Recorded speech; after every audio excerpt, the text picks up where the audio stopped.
What is up sa inyong mga Ginoo at Binibini? Welcome sa isa na namang reaction video sa isa na namang episode ng Maria Clara at Ibarra. Nanlilisik pa rin kaya ang mga mata ng tropa ni Clarita? Base sa narinig na assassination plot ni Elias, ititimbre kaya niya ito kay Ibarra? O wag na natin patagalin, panoorin na natin dahil yung sinasabi Kuya Alice. Nagpadala ho ng sulat si Crisostomo, Papa. Darating ho siya at kasama natin siya mamaya sa hapunan. Hindi mo maaaring pagbuksan ng pinto o tanggapin si Crisostomo.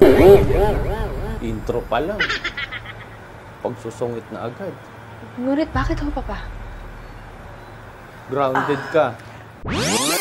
Kaya ibig rin siyang parusahan? Oo, babaw mo, Papa. Sa pagkakait na magkita kami? Killjoy ka, Papa. Manahimik ka. Huwag kang makisali sa usapan ng aking pamilya. Grabe naman, nasungit pala nito. Teka nga, grabe naman. Intro pala, Kapitan Tiago. Ikaw, upo ko pa lang eh. Ang lakas mo mang bad trip, ha? Grounded? Ano po, ang ibig sabihin, bawal pong lumabas. At lalong bawal makipag-usap sa inyo. Grabe naman. Diyan na sa kwarto. Hindi maaari ito. Maria? Ginoo, tama na po. Ako po ang kagagalitan kapag tumuloy po kayo rito. Ganun ba kalaki ang bahay nila, Maria Clara? Ano ba naman yan? Hindi naman ganun kalakihan. Maria Clara, sumilip ka lang ng ganun. No? Tapos, hello, Ibarra. Ganyan. My friend, I miss you. Ganun ka lang, Maria Clara. Baka ayun nga lang yung kwarto ni Maria Clara eh. Oh, ayun, oh, nakabukas pa yung pinto. Crisostomo! Ayun! Narinig tayo ni Clarita. Maria, wag. Lo siento, Crisostomo. Pero sa tingin ko, dapat ka nang umalis ngayon din. Dahil pag nalaman ito ng aking primo ay sasamaan loob niya sa'yo, sa aming lahat. Nais mo ba na kaming lahat ay makagalitan ng dahil sa'yo? Isang flying kiss muna. Vamos, Clarita. Flying kiss! Clarita? Oo, ano man si Clarita, sunod-sunuran. Ayoko nga, tita. Diyan yung gawa ko, eh. Ang hindi ko maintindihan. Hindi ko man batid. Huwag ka nang sumabat, Andeng! Kabadera to, eh. Sige na, Andeng, mauna ka na. Hindi pa kami tapos mag-usap. Pake mo, Andeng, i-close yung dalawa. Ang maganda sa isang babae ang nakikipag-usap ng mag-isa sa Sus, tama ka na, Andeng! Umayos ka na Tsaka dyan. kaya yung ganyang ka-backward na thinking. Awang-awa nga rin ako kay Maria Clara eh. Pero, in fairness sa nobya niyo, pinaglaban ka niya, sir. Kahit alam niyang lalong magagalit sa kanya si Kapitan Tiago, nanindigan siya para sa inyo at sa pagmamahalan niyo. Kinakausap pa rin siya ngayon ni Clay. Buti pa si Clyde. Pwede kausapin si jowa ko. Tama yata ang inyong amigang si Victor. Tingnan mo tong ahas na to. Hindi dapat mapagkakatiwalaan ng inyong kinupkop. Ulul! Sapagkat Binibuild up. maaari niyang agawin ng pagkakataong ito upang agawin ng minamahal niyo mula sa inyo. Huwag masyado mapagtiwala, Clarita. Ay, tigilan mo ako. Sa'yo dapat di magtiwala eh. Anino mo na ako at pinagsisilbihan kita. Tapos tinataksil mo ng ganito. Kaya hindi makakayanan ng aking puso Asas! na makita ang iyong kalungkutan. Nakailang sideline ka na kay Naging Paco. kasiyahan ng estrangherang babae. Kung naagaw niya mula sa kamatayan ng buhay ni Senyor Crisostomo, tiyak kong walang kahirap-hirap niyang maaagaw ang puso nito. Tama na. Basta yan. Andeng, in fairness, ang dami mong linya for today's episode, ha? Binigyan ka ng spotlight ni Derek, ha? Acting na acting sa mga dialogue, Andeng, ha? In fairness, ahas ki. Andeng, ahas ki. Nakailang sideline ka na kay Pacnot. Tapos, mahal kita, Clary. Ulul! Taksil ka. Kakabuisit. Kaya mo muna ako. Ngal-ngal tuloy lalo si Clarita. Pauman din sa aking mga nasabi. Ginatungan pa yung pag-overthink ng babae. Suwaks mo, Andeng. Umalis ka na. Magtiklop ka na ng damit. Bakit parang sa tono ng pananalita mo, sumusuko ka na? Hindi, Miss Clay. Pagod lang. Hindi ako susuko. Yan. Yan ang matapang na Ibarang hinahanap ko. Yahoo! Oh, anong game plan, sir? Tulungan mo ako. Tiyan mo to, pinutsaba pa tong... Ako ay nakikiusap sa iyo. Papahamak na naman si Clay. Mga ganyan request mo, makakatanggi ka ba dyan? Ay, Diyos ko, Lord. Yun. Paano naman ako makakahindi sa pes na ganyan? At kamusta naman ang iyong pag-uusap ng masinsinan ng aking nobyo? Selos tuloy. Kasalanan nito ni Anding eh. Senyorita, sa tono nyo parang may nagbalita sa inyo na may halong mali siya. Yung buwisit mong Itago na kasama lang po dyan. ba natin sa pangalang Anding? Anding. Ang sabi ko po, magkikita kayo ng nobyo mo. Video call? Ganyan. Itatakas kita, senyorita. Ay, yan na nga.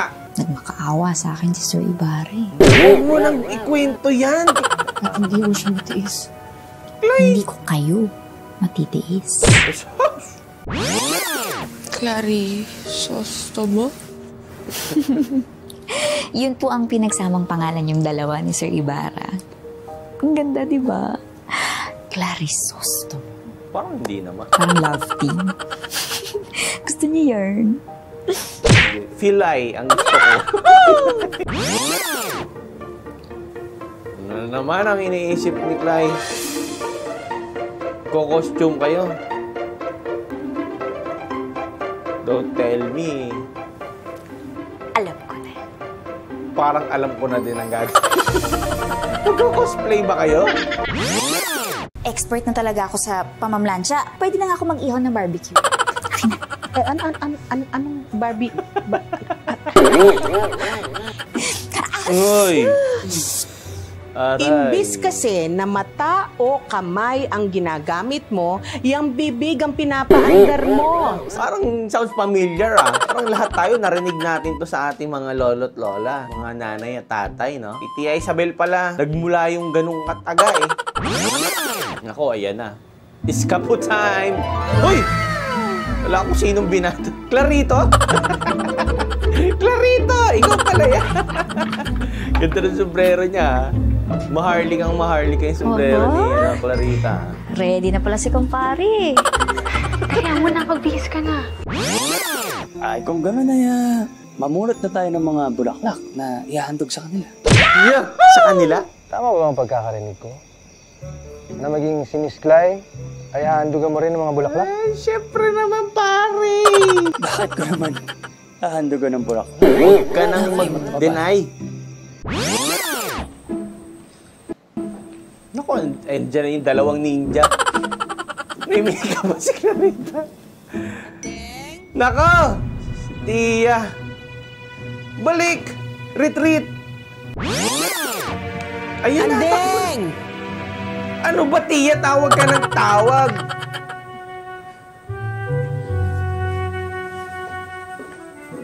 Andeng! Ano ba? Grabe si Andeng. Grabe si Andeng ha. OT-OT, Andeng ha. Anong oras na ng gabi? Nagtatrabaho ka pa. Make sure mo, bayad yung overtime mo. Pwede mong ipadoli yan sila, Tia. Tawag ng tawag. Kala mo kung ano naman kailangan ng ganung oras ng gabi.